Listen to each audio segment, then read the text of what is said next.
Assalamualaikum Pak Dani, perkenalkan kami dari kelompok 9 kelas C akan mempresentasikan tugas reaktor, yaitu perancangan reaktor CSTR non-isothermal untuk produksi metil akrilat melalui reaksi esterifikasi asam akrilat dan metanol. Sebelum itu, izinkan kami memperkenalkan diri kami terlebih dahulu. Next.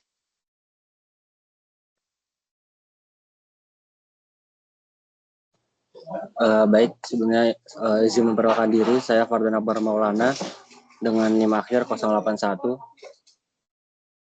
Saya Fiona Rahmatul Iza dengan 3 NIM belakang 036. Saya Hafizah Rohim dengan NIM akhir 177. Saya Hilary Nadine Lerik dengan NIM terakhir 112. Saya Krisna Teni dengan NIM akhir 109.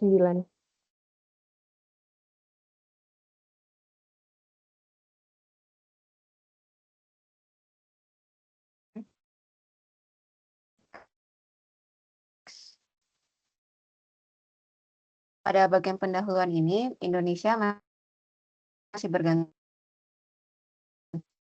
pada kimia termasuk metil akrilat.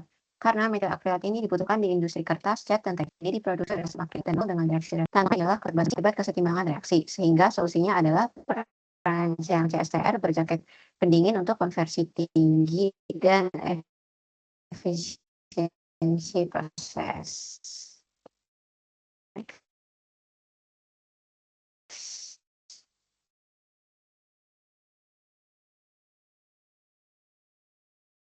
Untuk deskripsi proses dan reaksi ini adalah akrilat reaksi dengan tekanan 1 M pada suhu 75 sampai 790 Celcius. Yang suhu kita pakai ada 80 Celcius atau 353,135 Kelvin. Dengan bantuan katalis homogen asam sulfat. Pada reaksi ini berlangsung secara reversibel dengan perbandingan mol umpan reakan antara asam akrilat dan metanol adalah 1:1. Baik, izin melanjutkan penjelasan dari teman saya. Slide berikutnya itu merupakan desain RATB dengan kondisi isothermal, di mana tujuan dari slide ini supaya kita bisa menentukan ukuran serta parameter operasi dari reaktor tersebut. Pada kondisi isothermal, temperatur reaktor dijaga tetap dengan sistem pendinginan atau pemanasan sehingga laju reaksi tidak dipengaruhi terhadap waktu. Nah, di mana untuk persamaan umumnya itu kita mencari volume fluidanya, di mana V sama dengan FA0 dikali SA per K dikali CA. Untuk data-data yang kita gunakan pada reaksi ini, itu pertama reaksinya tuh asam akrilat direaksikan dengan metanol, menghasilkan metil akrilat serta air, di mana kita menggunakan suhu operasi 80 derajat Celcius atau setara dengan 253 Kelvin dengan target kapasitas 35.000 ton per tahun dan konversi targetnya 98%, di mana konsentrasi awal reaktan CA0-nya itu 9,1649 mol per liter dan CB awalnya itu sama 9,1649 mol per liter, di mana konstanta laju reaksinya dari beberapa literatur kita dapatkan sebesar 0,0479 dan kita masukkan ke rumus, didapatkan volume fluida dari RATB ini untuk mencapai konversi dari 98% tersebut, kita mendapatkan volumenya yaitu 1467,276 liter. Untuk memastikan adanya ruang yang cukup bagi proses reaksi dan pengadukan, serta fluktuasi volume akibat dinamika aliran, kami menambahkan faktor keamanan sebesar 20% lebih besar dari volume fluida tersebut. Dan didapatkan desain volume reaktornya itu sebesar 1760,7312 liter. Di mana untuk pemilihan reaktornya sendiri kita menggunakan RATB berjenis seri. Mungkin bisa di next. Selanjutnya adalah desain RATB kondisi non-isothermal dengan reaksinya asam akrilat plus metanol, lalu reaksi bolak-balik menghasilkan metil akrilat plus air. Dengan kondisi eksoterm memiliki delta HR sebesar negatif 37,4 kJ per mol dengan suhu sebesar 75 hingga 90 derajat Celcius. Konversi targetnya sebesar 80%, Lalu volume desainnya sebesar kurang lebih 0,2 hingga 2 meter kubik.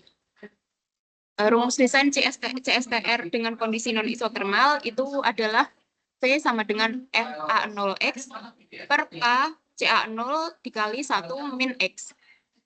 Reaksi ini menghasilkan panas sebesar 0,48 kW, perlu jaket pendingin dengan kontrol aliran coolant untuk menjaga suhu kisaran 75 hingga 90 derajat Celcius dan mencegah runaway.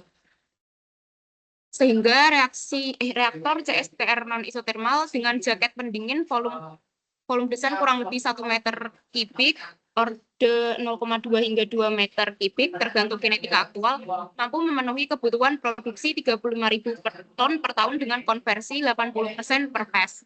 Bisa lanjut ke slide berikutnya.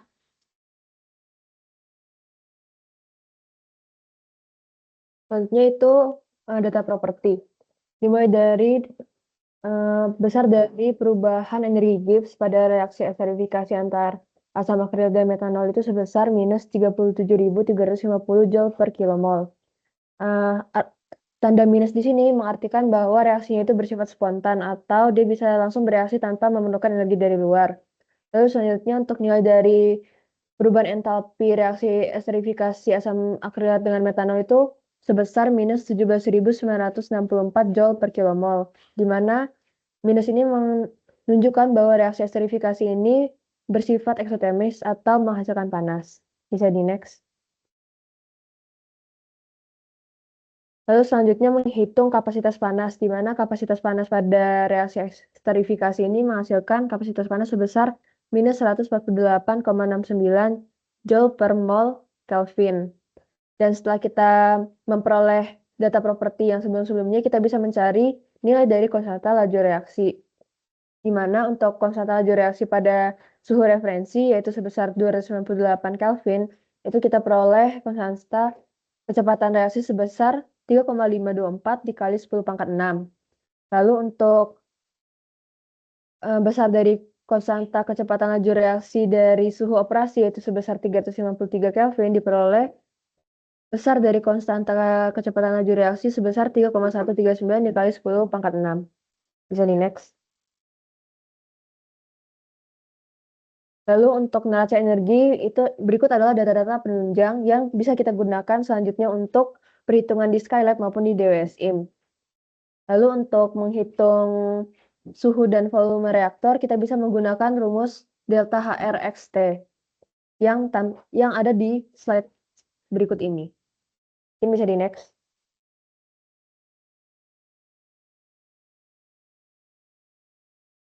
Kemudian dari data-data properti yang telah disebutkan dari slide sebelumnya, kemudian diplot ke dalam numerik Skylab, didapatkan bahwa pada suhu 353 Kelvin, volume reaktor yang optimum itu adalah 333,27626 liter atau sekitar 0,3 meter kubik.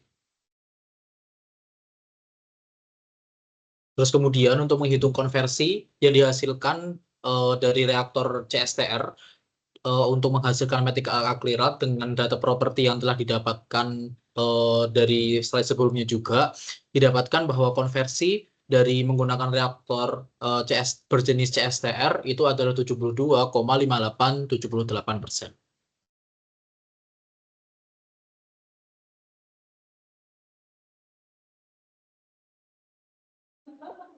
Lalu selanjutnya kesimpulan yang kita bisa peroleh berdasarkan hasil perancangan reaktor CSTR non-isotermal dipilih sebagai sistem yang paling sesuai untuk proses esterifikasi antara asam akrilat dan metanol karena mampu menjaga kestabilan suhu pada reaksi yang bersifat eksotermis serta meminimalkan risiko runaway reaction dan polimerisasi.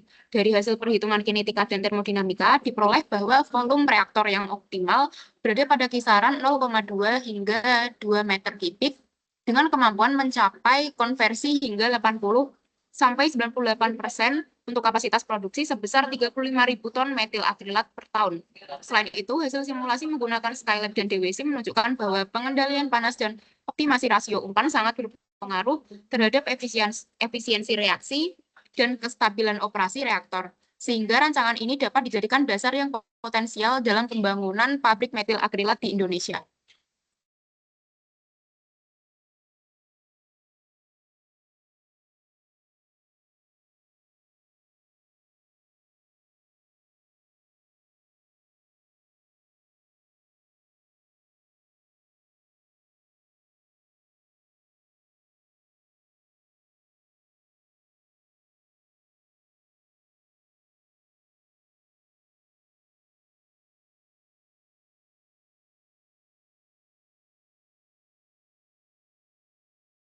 Sekian presentasi Mungkin dari sekian. kelompok 9.